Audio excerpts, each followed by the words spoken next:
nibwo nahuye na Buravan bwa mbere hari mu masaha ya saa 5 saa 6 gutyo ndibuka Buravan yari hari ku itariki 19 akunda kuvuga ku rukundo ngira ngo hari n'amagambo numvise yava mu muryango avuga ko amwe mu magambo ya nyuma yavugaga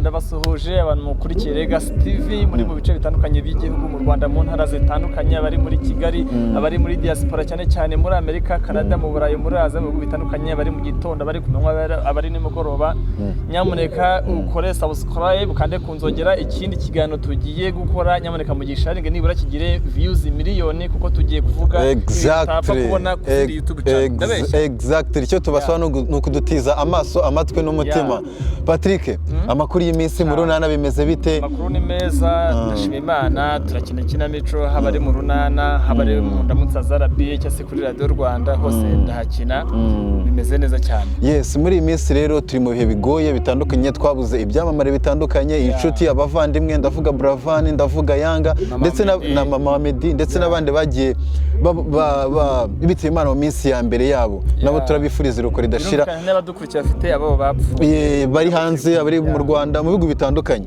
hanyuma Patrick ubundi ni muntu ki ku bantu batari bamuherutse cyangwa amazina niswe n'ababyeyi ni Sibomana Emmanuel niyo mazina ari mu ndangamuntu muri passport yanjye abenshi bakaba baramenye nka Patrick wo mu runana abandi bamenya amazina atandukanye mu ndamutsa zarabe cyase radio Rwanda abandi bamenya nk'umugabo wa Sani abandi mu myidagaduro muri showbiz nyarwanda ndi umunyamakuru social media influencer urebye ni gutyo abantu banzi ni nkuko ariko nawe ushaka kuba wenda twariganye primaire dukorana urebye muri make nuko abantu banzi hanyuma Sibomana Emmanuel amakuru y'imisi rero twagiye twakira inkuru y'inca mugongo zitandukanye abanje kuba twabura mama Medi tutari no mu Rwanda uri muri Amerika gace imisi tubura Buravan wari urwaye amaze igihe kinini wivuje na Yanga wabyakire gute iyo nkuru wayumvishe gute inca mugongo mbere katubanze twihanganishe imiryango yabari ku ruhande rwa Medi yabuze mama we umubyeyi ni umuntu ukomeye cyane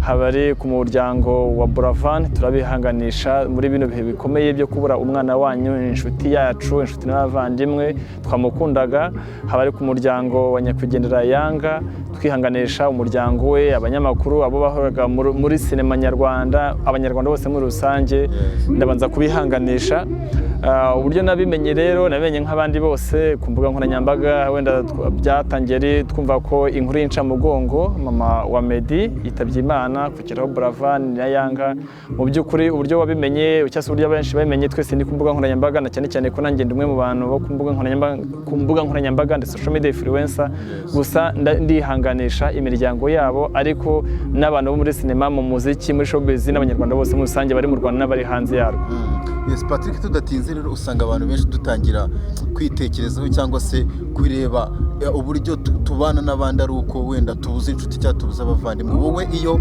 ibintu nk'ibi bibaye uba muri industry ukabona ubuze icyamamare runaka cyane cyane yo kugenda wifotozanya n'ibyamamare bitandukanye bikwigisha iki cyangwa se bigufasha iki mu minsi yawe iyo kuba ugikomeje ubuzima ngewe ukuntu meze ntabwo nirinda nagiye mpura n'ibibazo bitandukanye muri ubu buzima mpura n'abantu bafite abapfushije ababo kwa muganga abo bari kubaga batabasha kugenda barera muri sonde niyo mpamvu ntabwo uzigera ubona nishyira hejuru uzigera ubona nsuzugura umuntu uwo ari we wese kubera ko buno buzima ni gatebe gatoki ntabwo byoroshye gusa dukore neza tukiriho tugire neza abantu tukiriho turangwe n'ibikorwa by'ineza kugira ngo nibura tuzasige inkuru nziza imusozi iyo ni challenge ikomeye kuri njyewe kuri wowe udukurikiye kuri wowe ese n'impfu uyu munsi Buravan aragiye mama Medi aragiye Yanga aragiye ndetse n'abandi bantu bagenda bapfa ariko se njyewe n'impfa nzasiga inkuru cy'imusozi wowe gutyo n'iki turangwe n'ibikorwa by'ubugira neza dufashe abababaye tugaburira abashonje abambaye ubusa tubasupporting tubega ibikorwa by'urukundo urazi ko nyakwigendera Buravan yakunda kuvuga ku rukundo ngira ngo hari n'amagambo numvise yava mu muryango avuga ko amwe mu magambo ya nyuma yavugaga no gukunda igihugu no gukomera ku muco w'igihugu ibyo ngibyo umurage tuwukomeje nibaza ko byagenda neza. Wowe personally hari ibihe wigeze ugirana na Buravan cyangwa se Yanga uvuga ati byibuza ndibuka igihe iki n'iki, ibyo bihe bikwibutsa iki? Wenda kuri bano bantu tuvuga uko ari batatu, abari Mama Meddy, Buravan na Yanga, icyo nagenda mbavugaho wenda kamere kuri Mama Meddy, ntabwo nari muzi, nabonaga nyine ku mbuga nkoranyambaga, ariko aho nibuka nahuye nawe ni igihe urabizi ko ari igihe cyageze Meddy na Debeni baragiye muri Amerika, azabwa mbere Meddy, nibwo twagiye kumwakira ku kigo cy'indege i Kanombe n'abandi banyamakuru mu rusange, nk'uko ndi umunyamakuru w'imyidagaduro. Ndibuka ko na Mama wa Meddy yari yaje, bavuga ati dore Mama wa Meddy, mama w'icyamamare, ni ubwo ngubwo mubona yari umubyeyi mwiza uciye bugufi, urukundo n'iki. Nibwo namubonye, nta handi hantu nziranye nawe, ndibuka ko turi no muri Marriott, mbona abanyamakuru nyine bihariye umuhungu we, ababansa bati nyamureka mugire vuba abone uko aganira n'umubyeyi, naho mperukanira nawe guhura nawe gutya vis-a-vis. Naho kubigendanye na Buravan, ndibuka duhura bwa mbere namo ndeba kuri Instagram yanjye Sibomana_Emma, mpura na Buravan bwa mbere twari turi Kacyiru, hari radio nakoreraga bita Hot FM 103.6 FM. Hot FM hari hageranye na polisi y'u Rwanda ku cyiciro gikuru headquarters, ariko ubu ngubu y'urumvikanye yarimutse. Nibwo nahuye na Buravan bwa mbere hari mu masaha ya saa 5 saa 6 gutyo. Ndibuka Buravan yari hari ku itariki 19 z'ukwezi kwa 11 umwaka wa 2016. Yari yaje kureba abo bita Remy Rubega, ni Rubega nyiri RG utegura ibitaramo byo gutumira abahanzi mpuzamahanga, RG concert. Yari yaje kureba kugira ngo sinzi ibyo bavugana mu bigendanye n'imikorere n'imikoranire. Nibwo nabonaga amafoto twifotoza bwa mbere, urumva hari 2016, nabwo kandi yari umustar, yarakoze cyane. So izindi nshuro zo ntizibarika, aho twahuraga mu bitaramo, mu interview, aho nakora ku Isango Star, radio na televiziyo, Isibo TV, muri show nk'izi ngizi gutyo, ni gutyo muzi. Naho Yanga we namukunze kera kimwe n'abandi banyarwanda bose, urubyiruko dukunda filime ze n'iki, nibaza ko ari nabatumye dukunda filime nyarwanda, kubera ko yazisobanurwa ziri mu rurimi rw'amahanga. Nakeneye ko nako filime zo mu Rwanda uyu munsi zirimo gutera imbere, ku icyo gihe hari ukuntu nyine hari urwego zazikiriho. Yanga radukundisha filime, ariko guhura nawe nari ntarahura nawe, ariko nari ndi muri Petit Stade umunsi w'imbere ya corona ho nk'imyaka 3-4 gutyo niburi 5, nibwo bavuga ati dore Yanga nawe arahari, mbona tambuka nyine ko nari ntarahura nawe mu buryo nk'uko ndi kumwe nawe, ariko nabonaga ari gutambuka imbere gutyo bisanzwe.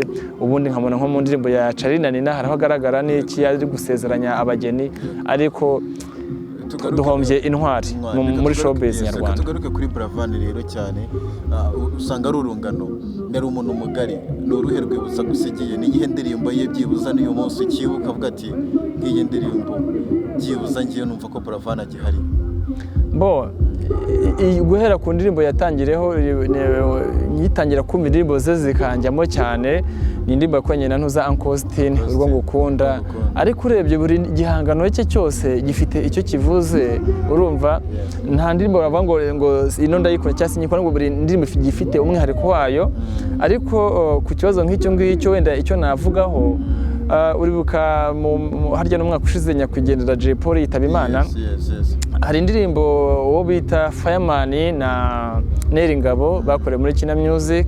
Indirimbo irimo amagambo wenda nakwifuza ko abantu bakumva muri kano kanya, indirimbo muzadukumbura, igaruka ku kuntu aba star, abari mu muziki, mu rwenya, muri sinema, natwe abanyamakuru tuvunika tugakora, ariko ntibabiha agaciro, bakabiha agaciro bagiye. Nyamuneka mugende mwumve, ntabwo ari kwamamaza indirimbo, ahubwo ndamaze ubutumwa buri mu ndirimbo, ubutumwa wabaha abo bantu baha agaciro ari uko umuntu agiye manze mukurikira indirimbo muzadukumbura ya Neringabo na Fireman. Tunashimire Ishimwe Kerema Kina Music, harimo amagambo meza. Ngere icyo ngarukaho nanjye ndunga muri iriya ndirimbo muzadukumbura, twige gukorera neza abantu bakiriho. Wenda ngarutse muri showbiz, nimba umuhanzi akora ibihangano bikagukora ku mutima, wenda ndahera ku bafana. Hari umurango ni umufana w'inkoramutima, ariko tuvugisha ukuri ntago ngende indyarya ku buryo najya guca ku ruhande. Hari abafana b'umutima, ariko hari n'abafana b'indyarya, sibyo? umufana w'ukuri ni handi uzasanga ari umufana ubona umuhanzi yashyize hanze alubumu agatanga amafaranga ye akayigura, wayigura 5 wayigura 10 ariko agasohoka. Ariko n'undi mufana ubona ko yita umufana ariko atari umufana ni wone usanga tuvuga urugero niba Tom Close Butera Knowless afite za alubumu zingahe ugasanga nta nimwe yaguze, urumva ahubwo usanga yajyanye flash atanga amafaranga 500 bakaruraho indirimbo ze zose. Ntabwo ari umufana w'ukuri. Reka tugaruke no kuri iki kintu tugihuze n'abantu babaho ubuzima buri kuri za fake life. Ukunze guhura n'abastari benshi kwifotozanya nabo ugasanga uyu munsi baraho barerekana ubuzima batabamo. No tubihuze no kuba uyu munsi Yanga na Yvan Buravan bo bari bariyeguriye Imana ugasanga baravuga ko ikintu cya mbere iyo uba muri Kristo nta kibazo ushobora kugira. Tubihuze no kwirekana ko utari nabwo ubuzima bwa fake. Wenda Buravan ntabwo yabaga muri fake life. Yanga ntabwo yabagaho ubuzima busanzwe, ngira ngo we yari yaranakijijwe, ariko hari n'abandi bantu muri fake life ko yafite n'indirimbo yo guhimbaza kuvuga ku by'Imana gospel. Ariko tugarutse ku bintu bya fake life, nyamuneka ubuzima bwa fake life ntabwo ari bwiza, ariko wari uzi ko bunahenze. Ariko ntabwo navuga amazina yabo. Mu Rwanda barahari umwe se ni benshi, ariko ntabwo navuga amazina ko barahari. Abenshi urumva abenshi mba narabasuye mu rugo rwabo mpazi hose aho runaka n'iki, ariko ntabangu ababaye muri fake life ni benshi, ariko sinavuga amazina yabo. Gusa fake life nayo irahenda. Kuko reka ngwe nk'urugero Miguel, nimba uri gufakinga ngo tuvuge urugero hari umuntu ufata amafaranga nuko wenda nimena amabanga I don't care n'akazi kabo, umuntu agafata nk'amafaranga akajya ku kigo cy'indege akagura itike. Nese ntuzi ko hari indege zijya i Rusizi bakunda kuzitega n'abakongomani. Umuntu akagenda akajya ku kigo cy'indege agatega akagura itike bigaragara atari fake pe, ntabwo ari photoshop. Arakasa itike y'indege agiye i Rusizi, ayisakuraho telefone, agumye kuri WhatsApp ati bye bye Kigali muzadukumbura n'iki. Aragiye yikubise Rusizi iryame muri lodge iminsi nk'itatu, yakoreho telefone nigize akatega imodoka bisi akayizira i Kigali ati mvuye hanze. N'urugero karakanyuzemo, ariko fake life ntabwo ari nziza. Ikindi wasanga umuntu afashe nk'amafaranga ariko nayo irakonsoma, akodera nka Range Rover, akoresha nka Barabas, ayimaranye iminsi 2, ashatse abakameramani abafotogarafe bafata twa video tugufiya, afashe varisi y'imyenda mu nshere ahindura iminsi bagafata nka video n'amafoto bizapostinga mu mezi nka 6. Ingaruka bigira rero nizi. Urumva nyine ikibazo ni handi ushaka gusanga umuntu yaguye mu nzu kubera iki. Nese mbaragaragara ko ufite Range Rover, ufite Barabas, sorry kuvuga Barabas ko tuzi ko Bruce Medali ufite, ntabwo rero ndi kuvuga sorry. Urumva n'urugero nari nanze n'imbaraga zo kubayeho muri ubwo buzima n'iki uzavuga ngo wabuze igihombe. Ntabwo ari byo kubeshya abantu ko uri indege wagiye Burayi ugasanga ubuze na 5 ugasanga urwariye no mu Rwanda niba bimenye. Urumva gusa nyine fake life abenshi bayibamo nk'abo muri mu rwego rumwe mubiziranye niyo cycle. Urumva mwese umuhange nta muntu wambeshye. Urumva ashobora kuba afakinga abandi ariko akamwita umusaza nabuze 2 ndwanawe naba mbifite ko mba mbizi none kandi ntari bijye kubya kumufana nkamufasha niba hari ikintu mfite.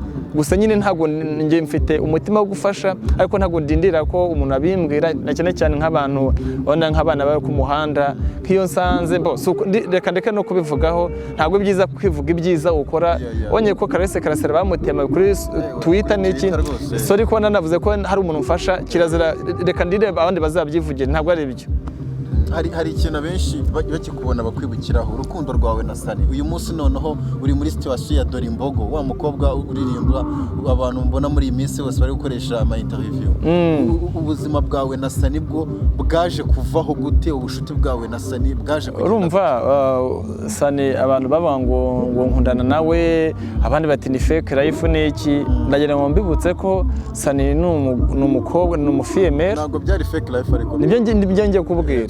Ngenda umusore ntabwo ndashaka. Urumva n'ubu munsi nta mugore mfite, ariko nanakeneye n'umukunzi ahubwo nshakira umugore. Bareba byumva ashaka umufasha. Urumva ariko ufite gahunda 0783444324, ariko ushaka nko kunyandikira kuri WhatsApp uri nk'ahantu utabasha kumpamagara, wanyandikira kuri WhatsApp yanjye akamenyetso ko guteranya 250 783444324. Hanyuma ku ibyo bya Sani nabonye abantu bavugaho ngo nkurikiye amafaranga, abandi ngo ni fake, abandi ngo niki. Nibutsa abantu ko ngenda umusore. uriya ndi ingaragu, uriya Sani ni umufiyemeri afite umwana, icyo tubyumvikaneho. Njye nimba nshobora gukunda umuntu ni umutima wanjye ushatse, ikibazo kiri he? Nese ni umusore mugenzi wanjye, ntabwo nkunda n'abasore bagenzi banjye. Ushobora kuba inshuti ukandangira akazi nkakurangira ikiraka n'iki, ariko ntabwo nkundana nabo duhuje igitsina. Iby'ubukwe se bwawe na Sani bivuga ko bitari byo?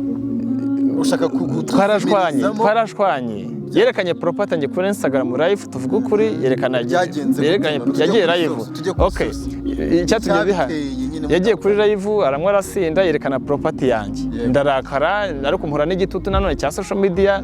Bamwe bati birumvikana hajemo no kuvuga ngo usenyurwe umutiza umuhoro, ariko wenda nyuma naje ndagutekereza nabikoreye iki n'iki.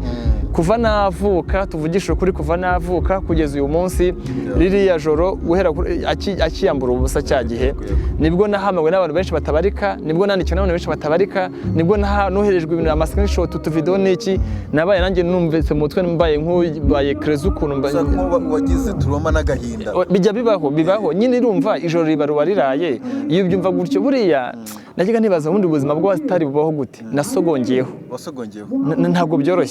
Ntabwo byoroshye kubona isi yose, umuntu ukuzi n'utakuzi, kubona abatakuzi babarereza nimero yawe, abaguhamagara, abakwandikira, abagutuka ngo ikigoryi wagahunguwe ibiki n'ibiki. Baravuga urukundo n'urwa babiri. Sani iyo situation mwayihandorinze gute ukimara kubona ibyo bintu? Urumva njyewe hoya nahise ako kanya nahise njya kuri social media zanjye, harimo WhatsApp yanjye status irebwa n'abantu benshi, nibara abantu 500 300 ku munsi barayireba. Mpita nyipostinga kuva uyu munsi ntandukanye na Sani, mbivuyemo ibyo yakoze, narimo nisobanura ngaraga umva yari yarengere honest, ariko nawe siwe ni inzoga ariko yaraziretse, ubu nta kimwe inzoga. Nyine nahise mpamagara, umva nahise nandika ku social media hose, kuri Instagram yanjye sibomana_ema yose ndasharinga.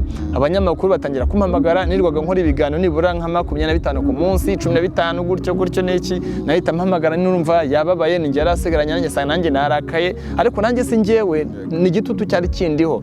Bampamagara byaye gutya nanjye ndarakara n'iki, nisanga ninaze hanze, byagiye hanze gutyo nuko. Hanyuma rero nyuma yaho mwahisemo disida gutandukana burundu. Urumva icyo twapfuye ni icyo ngicyo, nahise nta kindi kintu Sani yarubaha. Sani si wa muntu wasanga afite indimi ebyiri, usanga ngo aragutendetse ngo bigize gutya na gutya. Wenda mbwire abakobwa, si ukumutaka, si ukumuvuga neza, nuvuga realite.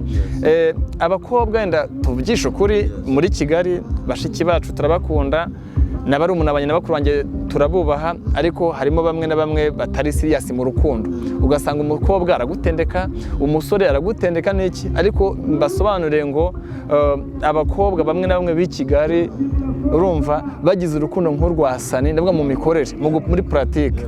Ndakubwiza ukuri ko relationship zamera neza. Yego nawe byaje kumujabuka. Reka ngwe nk'urugero, hari nk'ukuntu umusore n'umukobwa baba bari kumwe bari kuganira n'iki, noneho umuntu yagira gute yahamagara, yabona ari nk'umushuti wundi amutendekaho, agahita agabanya ntuza volume, yamwandikira message agahita yisoma, agahita yisiba, ugasanga aracungana. Ariko nimba Sani mukundana bakaguhamagara, ahita akubwira ati urimo uranteta uko mfite boyfriend. Ibintu nk'ibyo kuganira ni byinshi, tubafata undi mwanya. Ubutumwa ufite wagenera abanyarwanda dukomeze no kubihanganisha, kubera ko bigoye. Ni ibihe bigoye. Ubutumwa natanga yego kuri situation y'ubuzima bwawe, cyane ko hari na byinshi bikoreye cy'abantu batazi tutaraganira. Ni byinshi kabisa. Ubutumwa natanga no kwihanganisha imiryango yabuze abayo, nubwo n'izo ngingo nazo twamara kuzivugaho n'ubuzima tunyura bwa buri munsi. Habari ku ruhande rwa mama wa Medi, tumwihanganishe. Buravan ku muryango we tumwihanganishe, twifatanyije namwe n'abakunzi banyu n'abanyarwanda bose muri rusange. Habari no ku ruhande rwa Yanga, tubihanganishe. Ikindi nasoza mvuga, dukundane mbukunda umuntu umwishimira, musapotinge ugize gute ukiriho, kuko birababaje kuba ngiye Sibomana n'urugero ntanze ndavugira abandi bantu, birababaje kuba ngiyewe nakwicwa n'inzara nkapfa, nabuze 5 cyangwa 10 byo kwivuza, nabuze icyo ngaburira abana, napfuga asanga ku kiriyo cyanjye abantu baguye ivuto. Dusapotinga n'ubu n'umutoranya we mu gipangu yaburaye n'iki, wirindira kwaza kugusaba. Kuki warindira kwaza gusaba? Mushyira amafunguro, rega nitugera imbere y'Imana, ku iherezo rya byose tuzajya imbere y'Imana.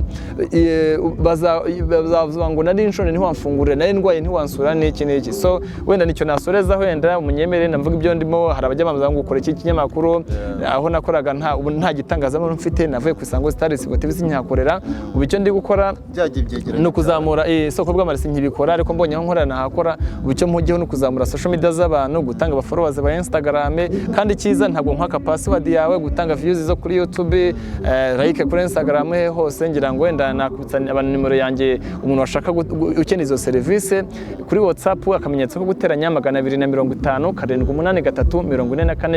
783 nyamuneka kino kiganiro mu gisharinge kigere kure kugira ngo message irimo igera ahantu hatandukanye. Tugana ku musozo rero urumva Patrick ubutumwa bwarakuvuga ngo ni one love cyifuza n'urukundo uruzi umuntu bitaraka idube na babomarire bakunda kuraka ku rukundo one love dukundane.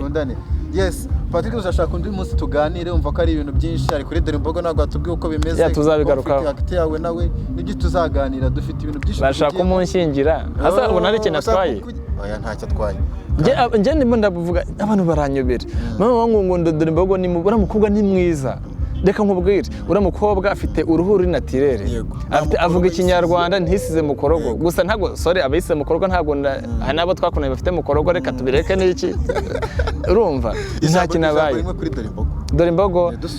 dore imbogo na profit amahirwe agihari kuko baravuga ngo umenya agaciro k'amazi kuby'urukundo rwawe nawe gushingira kwawe na dore n'ishati nziza urakoze ino shati nambitswe na Bianca Fashion Hub ariko nanone nshimire uwo bita Rwema Dennis Chita niwe watumye nsa neza ariko bivuye kwa Bianca bose ndabashimira nyamuneka peace urakoze cyane.